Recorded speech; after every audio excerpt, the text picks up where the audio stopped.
Okay, well, this evening we're talking about really one of the big questions in life, right? Does God exist? And really, I can't think of a more important question that anybody could ask and seek an answer to than the question, does God exist? Because that really shapes the way you view all of reality, right? But there's another important question that I think everybody should ask and wrestle with, seek out an answer to, and that is, why am I here? And so if I asked you that question this evening, why are you here? How would you answer that question? Well, if you ask me, the reason why I'm here, while I'm standing in this spot, is because of biochemistry. And I'm not talking about all those chemical reactions that take place inside each of the cells of my body that give me a physical existence. In fact, that's the type of response I would expect from somebody who held to an atheistic worldview or a materialistic worldview, that really we're just simply the sum total of the chemical reactions that exist in our bodies. That's why we're here. But rather, it's the discipline of biochemistry is why I'm standing here today. When I was a graduate student studying biochemistry, I was an agnostic when I started graduate school. I didn't know if God existed. I didn't care if God existed or not. That wasn't really important to me. In fact, as an undergraduate student, I fully embraced the evolutionary paradigm, the evolutionary worldview, thinking that evolutionary mechanisms alone could explain the origin and the design and the history of life. And that fueled my uncertainty about God's existence, because if evolutionary mechanisms could explain everything in biology, why do you need a creator? And I meet so many people today that respond to the evolutionary paradigm in that way. If evolution explains things, then again, why do we need a creator? And that was definitely my mindset. But it was immersing myself in the study of biochemical systems, the chemical systems that make up life itself. It was immersing myself in the study of those systems that pointed me to the reality of a creator.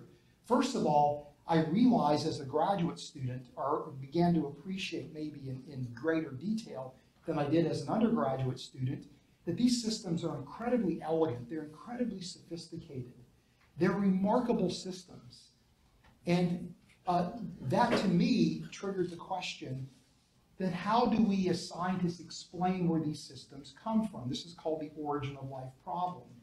And as I evaluated the different explanations for the origin of life, I reached the conclusion that there's no way that chemistry and physics could generate these kind of systems, that these had to be the work of a mind. And that recognition now led to other really important questions. Who is that creator? Do I relate to that creator, and how? And it was essentially the Christian faith that, to me, had the best answers to those questions. And so the discipline of biochemistry is why I'm standing here today in front of you making a presentation about why I believe God exists as a biochemist. It's because, to me, biochemistry points to the reality of a creator. And this was over 30 years ago now. I know that I look much younger than that. But this was over 30 years ago, over 3 decades ago. And in the intervening years, the evidence for a creator's handiwork in biochemistry is becoming, to me, stronger and stronger and stronger. And so what I want to talk about tonight are what I think to be the most compelling reasons from biochemistry to think that a creator exists. So that's what we're going to be doing this evening. And my hope is that what I present tonight is complementing what you just heard from Mike Strauss, because Mike is looking at the largest objects in the universe and then also at some of the microscopic objects in the universe. Well, I'm going to be looking at living systems and the fundamental systems that comprise life. So it's really a complementary presentation, and the conclusion is going to be the same. Now, the way that I'm going to structure my argument for God's existence from biochemistry is going to follow 3 words that begin with the letter F. That's about as creative and clever as I can be. One is fingerprints. That when we look at biochemical systems, we see evidence for God's fingerprints. The second is failure. Any attempt to try to explain these biochemical systems through evolutionary means leads to dead ends, leads to failure, and then finally fashion. When we try to go in the lab and actually create life itself, what we discover is a creator seems to be necessary. So let's go ahead and start with the first part of the argument, fingerprints. As I mentioned, when I was a graduate student, the first thing that struck me about biochemical systems and that deeply impressed me and impresses me even still to this day is the ingenuity of these systems. These systems are so clever in the way that they're constructed. They're so elegant, they're so sophisticated. But in the intervening years, I've come to appreciate something else about these systems, is that the hallmark characteristics of biochemical systems are identical to those hallmark characteristics that we would recognize as evidence for the work of a human designer. So in other words, as human beings, we are compelled to create. I think that's what makes us in God's image. We're compelled to create. But when we create things, those things that we make, whether they are objects or devices or systems, have certain properties, certain telltale features that reflect the work of a mind. That you can tell that if an object is something produced by a human being compared to an object that is produced through natural process mechanisms. And it's because those systems produced by a human designer have certain properties.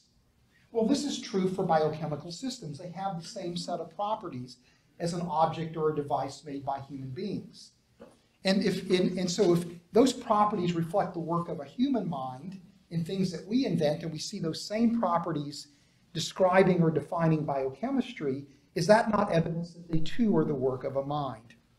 And then on top of that, there are some biochemical systems that are eerie in their similarity to man-made machines and man-made devices. And so just to illustrate this argument, to give some concreteness to this, let's talk about biochemical information. Now, biochemical systems are chemical systems. They're made up of molecules.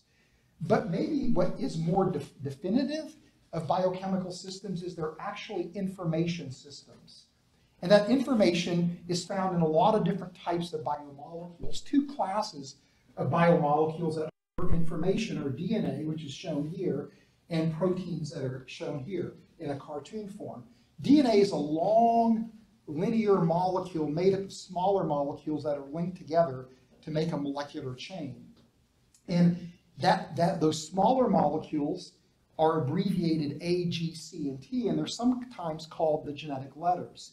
And it's the sequence of those letters that actually contains instructions to tell the cell how to build the machines that are necessary for life, and then it fundamentally controls how those machines operate. And in fact, DNA its function in the cell is an information storage system. It's an instruction manual for the cell. Proteins are shown here. They also are information molecules built from subunits called amino acids, and there's 20, what biochemists would say, 20 canonical amino acids encoded by the genetic code that are used to build proteins. And these are like the letters that make up words, right? Just like certain letter combinations make meaningful words, other letter combinations make gibberish. The same is true with proteins. Certain amino acid sequences make biochemical words that carry out functions inside the cell.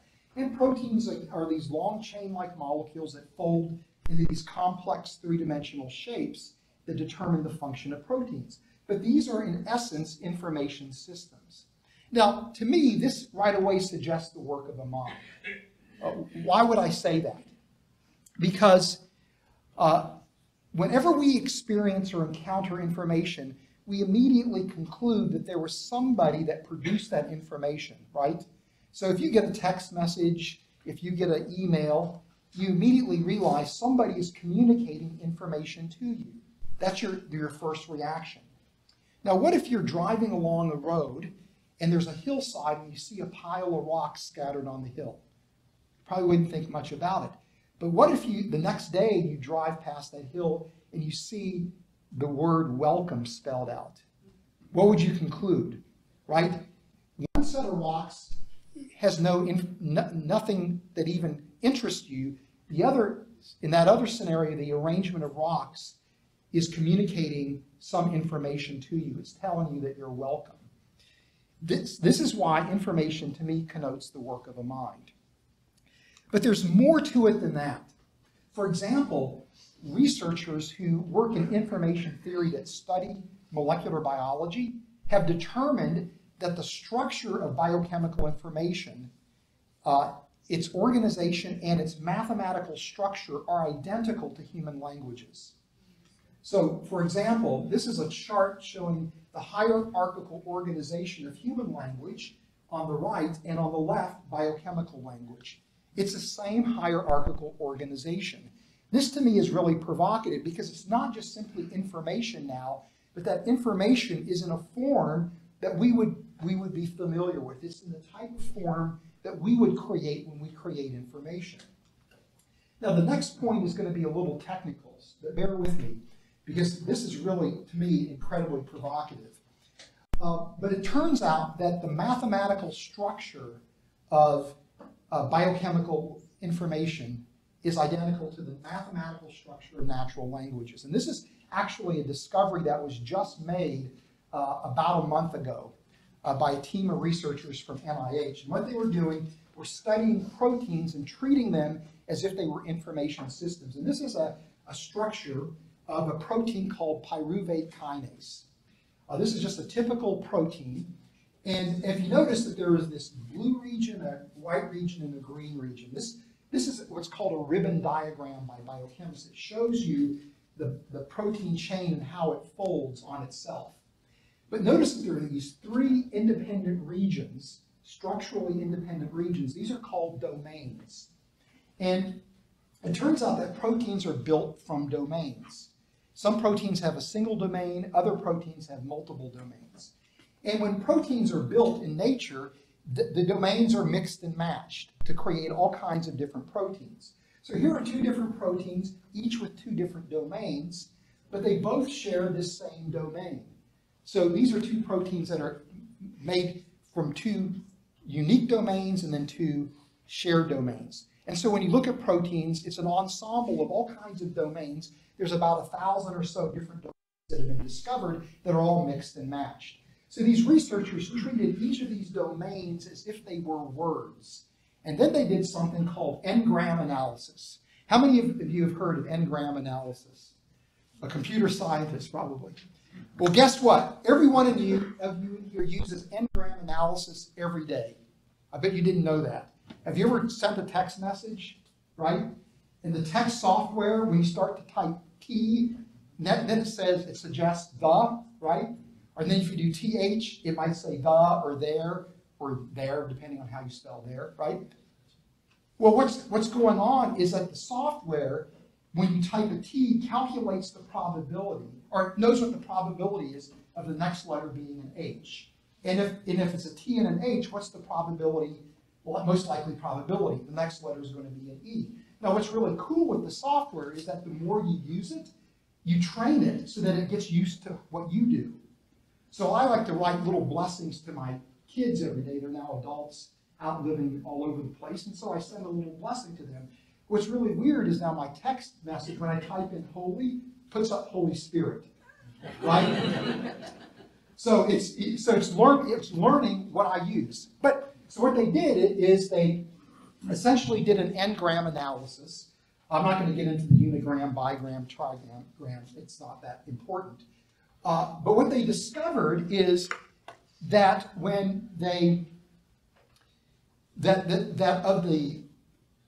of the possible ways in which the domains could interact with each other, there were only 5% of all those possible domains that were actually found in proteins in nature. The other 95% were unknown. And that suggests to them that there must be some kind of protein grammar. Why would I say that? Because in the English language, there's certain word combinations that never work, that never go together, and other word combinations that go together. And the rules that dictate that you could loosely call rules of grammar. So that is, there is actually a protein grammar that determines the way in which those domains interact.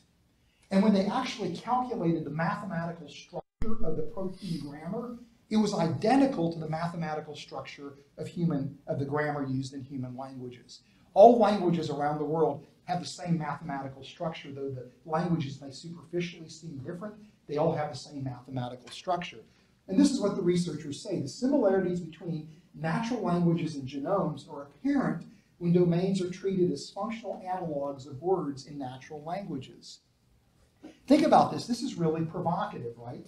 It's not only that we got information, but that information is organized in the way that we organize information.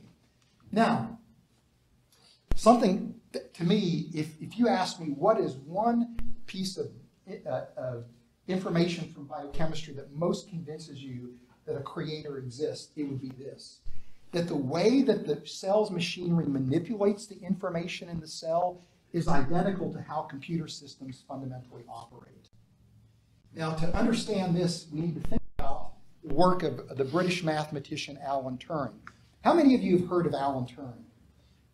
Most people in here, because of the movie The Imitation Game, right? You guys remember that movie from a few years ago? It was a biopic of Alan Turing's part of his life. Well, if I would ask an audience that question 10 years ago, this guy would be the only guy that would raise his hand. Only a computer scientist would raise his hand. Nobody knew about Alan Turing. He was really a forgotten genius. And it turns out that Alan Turing in the 1930s developed the theoretical framework for modern day computer science. And then he was conscripted along with some other mathematicians by the British government to help solve the German Enigma code. And he literally built a computer system based on his theoretical work to crack the German Enigma code.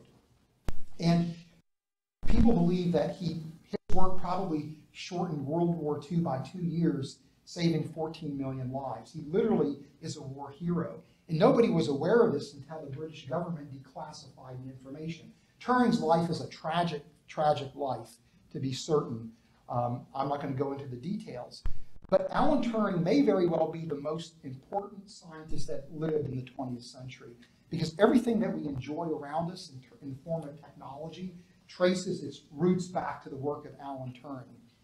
But Alan Turing, to figure out how to take a machine and allow a machine to do complex computations and carry out complex processes, conceived of this abstract machine that he dubbed a Turing machine that consists of an input, an output, and a finite control. And this is a cartoon showing a Turing machine, where this is, again, just an imaginary machine where you have a string of data going into it, ones and zeros, that are then operated on by some kind of finite control that alters it in a prescribed way, producing an output. And Turing's genius was to realize that the output of one machine could become the input of another, and by combining Turing machines together, you could perform very complex operations. This is, in effect, principally how a computer system functions. Well, it turns out that when you look at the way the cell processes information in DNA, it's literally functioning like a computer system. It's an ensemble of Turing machines. And this is a cartoon showing DNA, the double helix, being replicated into two daughter strands. And these are proteins that are interacting with the DNA. Remember, DNA contains information, and it's actually digital information. Just like a string of digital data going into the finite control, this is digital data going in. It's being altered by these different proteins that are functioning like finite controls, generating an output strand that's then operated on by another protein. And that process goes on to carry out a very complex computer operation that results in DNA replication. And this is a video of what happens during DNA replication.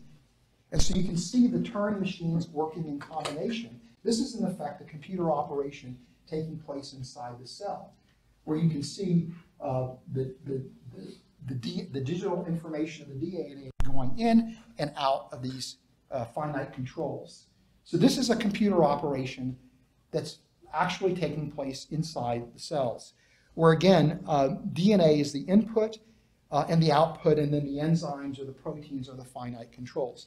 Now, the similarity between DNA replication and how a computer system functions is so stark that it actually has inspired a new area of nanotechnology called DNA computing.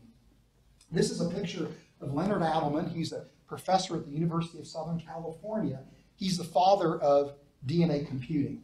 And he's the one that recognized that these biochemical machines are literally functioning like Turing machines. And now we have scientists that are building prototype computers out of DNA and proteins that are housed in these tiny little Eppendorf test tubes that are about this big, and they literally are more powerful than the most powerful silicon-based computer system that we've ever built. They can actually solve problems that supercomputer systems can't solve. The computational power is mind-boggling in these systems. This is what Leonard Adleman said in an interview. The most important thing about DNA computing is that it shows that DNA molecules can do what we normally think only computers can do. This implies that computer science and biology are closely related, that every living thing can be thought to be computing something, and that sometimes we can understand living things better by looking at them as computers.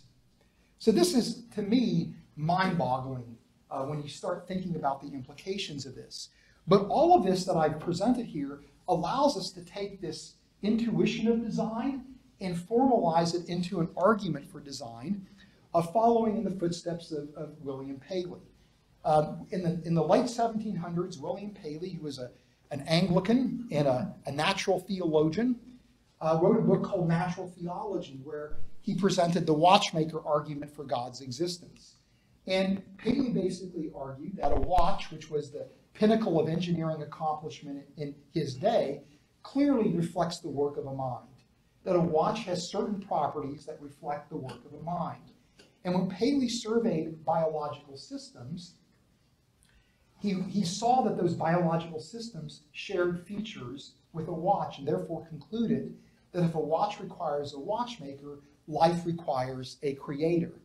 And these advances that we see in biochemistry, like the discovery of biochemical Turing machines, revitalizes or gives new life to the watchmaker argument. Because in our day, computers are the pinnacle of our engineering achievements, and nobody would look at a computer system and conclude that this is anything other than the product of the mind. And when we see computer systems at the very core of biochemical systems, it's at least reasonable that these two reflect the work of a mind. If you really want to dig into the details of this, of how advances in biochemistry reinvigorate the watchmaker argument, I would recommend my book to you, The Cell's Design.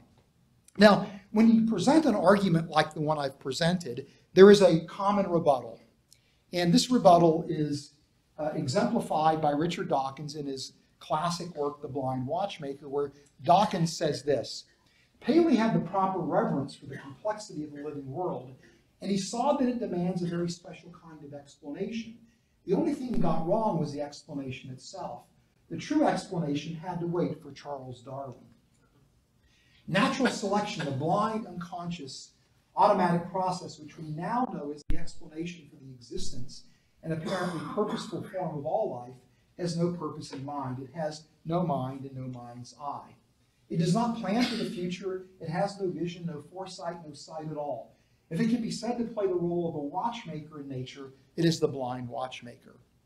In other words, what evolutionary biologists will say is that this design that we see that seems to be so elegant and sophisticated is ultimately the product of evolutionary forces. Natural selection is the watchmaker. And this leads me to the second part of the argument, that is, every attempt to explain the origin of life and hence the origin of biochemistry through a blind watchmaker mechanism has led to failure. Now, I'm not going to get into the details because of time limitations. And for some of you, that may be a statement of mercy. But there are three major approaches that scientists have taken to try to explain where biochemical systems and hence where life comes from through a blind watchmaker approach, through evolution. And they're dubbed replicator first, metabolism first, and membrane first scenarios. And all that you need to remember for our purposes tonight is that every approach that is taken is riddled with all kinds of technical problems. I'm not going to get into the details of these problems, but the problems are so severe that many original life researchers wonder if this particular approach can actually work. In fact, a number of years ago, I was at an original life conference in Oaxaca, Mexico, and the conference was opened up with a lecture given by a scientist by the name of Leslie Orgel. When he was alive, he was considered the godfather of original life research. He was one of the world's preeminent original life researchers, and he proposed what became the leading replicator first model for the origin of life. And as an honor, he was asked to give a lecture summarizing the status of what's called the Rna World Hypothesis. And he spent 45 minutes going through problem after problem after problem. And he finally stopped at the end of his lecture and he said, I hope that there are no creationists in the audience, but it would be a miracle if a strand of RNA ever appeared on the primitive Earth. Now, Orgel was a committed atheist. He was committed to an evolutionary explanation for the origin of life. But in an honest moment, he had to acknowledge that the problems were so legion that you might as well be appealing to a miracle to explain the origin of life. With regard to metabolism first scenarios, again, a litany of problems that I'm not going to go into the detail. But right before he died, Orgel wrote an article where he basically said this: metabolism first scenarios require an appeal to magic, a series of remarkable coincidences, a near miracle. Again, reaching the same conclusion with a completely different strategy to try to explain the origin of life. And a few years ago, I collaborated with another chemist by the name of Jackie Thomas, and she and I actually critiqued what are called membrane first scenarios and published the work in a leading origin of life journal, where we basically argued that there are such severe intractable problems with membrane first scenarios that this doesn't look like a likely way to explain the origin of life. So the bottom line is that no matter how you try to explain the origin of life through the blind watchmaker approach, you wind up with it at a dead end. And if you, again, want to go into details, this book, Origins of Life, that I co-authored with Hugh Ross, may be of interest to you. Now, when I present this point to origin of life researchers or other people that are scientists who know something about the origin of life, they will readily admit, we agree, we don't know how life originates. But we think we have some clues, and so we're not willing to abandon chemical evolution. Well, what are those clues? Well, those clues involve studies done in a laboratory setting. Now, origin of life researchers can't travel back in time to observe what happened on the early Earth as life originates. So what do?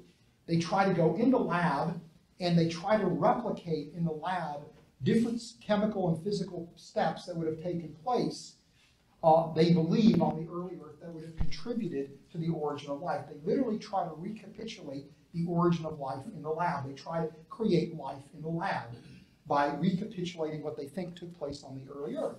And towards that end, they've gone in the lab and they've made building block materials for proteins and DNA and RNA and membranes. They've made biopolymers. They've evolved them into functional molecules. They've made self-replicating systems. They manufactured protocells. And they will then say, look, again, this is at least clues as to how life originates. And so we're not willing to abandon chemical evolution. And this leads us to the third part of the argument, fashion. Attempts to create and fashion life in the lab make a very powerful case for the central role of a creator. Why is that? When scientists go in the lab and they try to replicate different steps in the origin of life, they are setting up some kind of chemical apparatus.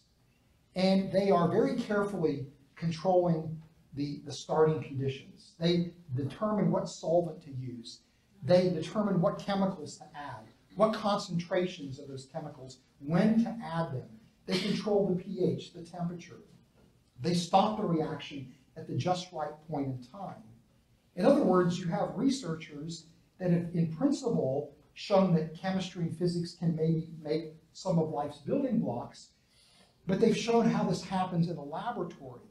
If you now try to imagine what would happen on the early Earth, you suddenly realize that because the conditions on the early Earth are so uncontrolled, there's no way that that chemistry would be productive. In other words, the researchers unwittingly have played a critical role in the success of the experiment. Okay? In other words, intelligent agency is a critical ingredient in these reactions. Let me illustrate that by talking a little bit about a very famous set of experiments that people believe supports what's called the Rna World Hypothesis. I'm not going to get into the details, but one of the pieces of evidence that supports the RNA world is the idea that you can go in the laboratory and use clay as a mineral catalyst and just throw it into water and add RNA building blocks, and they will, this clay will sequester them and then will catalyze their formation into RNA polymers. And when these experiments were first published, people were heralding this as a real critical advance in supporting the RNA world hypothesis, because they thought, well, on the early Earth, there's going to be minerals all over the place, and those minerals could drive the formation of RNA. The problem is, when you look at the experiments, you see a number of problems. For example, these experiments were designed under chemically pristine conditions. So the researchers were very careful to exclude anything that would inhibit the growth of RNA chains or would cause them to break down once they formed. And these materials that they excluded from the experiment would have been present at high levels on the early Earth. They also had to stop the reaction before the RNA chains got too long, because if they get too long, they become irreversibly bound onto the clay and you can't get them off. And that's not going to work for the origin of life. And then finally, these researchers, to get these experiments to work, have to buy the clay from a particular supplier. You can't just buy the clay from anybody. You got to buy it from a particular supplier, and then you've got to treat the clay in a very special way in the laboratory in order for it to work as a catalyst. And then the RNA building blocks were actually chemically modified so they would react more readily. And so, in other words, you have researchers that were involved to make this experiment successful. Paul Davies, who's being quoted quite a bit tonight, in fact, that might even be the same picture he used, said this in his book, The Fifth Miracle. Paul Davies is a physicist who's now turned his interest to astrobiology. And in his book on the origin of life, he says, as far as biochemists can see, it is a long and difficult road to produce efficient RNA replicators from scratch. This conclusion has to be that without a trained organic chemist on hand to supervise, nature would be struggling to make RNA from a dilute soup under any prebiotic conditions. This is why Leslie Orgel has said it would be a miracle if a strand of RNA ever appeared from the primitive Earth. Simon Conway Morris, in his book Life Solution, goes one step further. Many of the experiments designed to explain one or other step in the origin of life are either of tenuous relevance to any believable prebiotic setting or involve an experimental rig in which the hand of the researcher becomes, for all intents and purposes, the hand of God. And so, in other words, the grand irony is this, that these prebiotic chemistry studies are designed to demonstrate the viability of chemical evolution. And instead, what they've done, ironically, is provided compelling evidence that apart from the role of intelligent agency, molecules will never transform into cells. So, if you want to dig into more details, a book called Creating Life in the Lab would be something of interest to you there. So, in other words, we said when we look at biochemical systems, we see that biochemical systems bear the fingerprints of a creator. They look like they're designed. And in fact, the design can be used to reinvigorate the watchmaker argument for God's existence. That every attempt to explain biochemical systems using a blind watchmaker approach leads to failure. And then, again, when we try to go in the lab and recapitulate the different steps in the origin of life, we see the central role intelligent agency must play. And so I would submit to you that the evidence for a creator is overwhelming. You see it Sunday morning. This morning you heard about the Big Bang. You heard about the design of the universe, the design of the earth. And we also see it in the design of life's most fundamental systems. And to me, the only reasonable conclusion is indeed there really is a creator. And as I said earlier this evening, once you come to that recognition, perhaps the most important questions you could ask then is, who is that creator and how do I relate to that creator? And again, I think the answer to that is found in the Christian faith.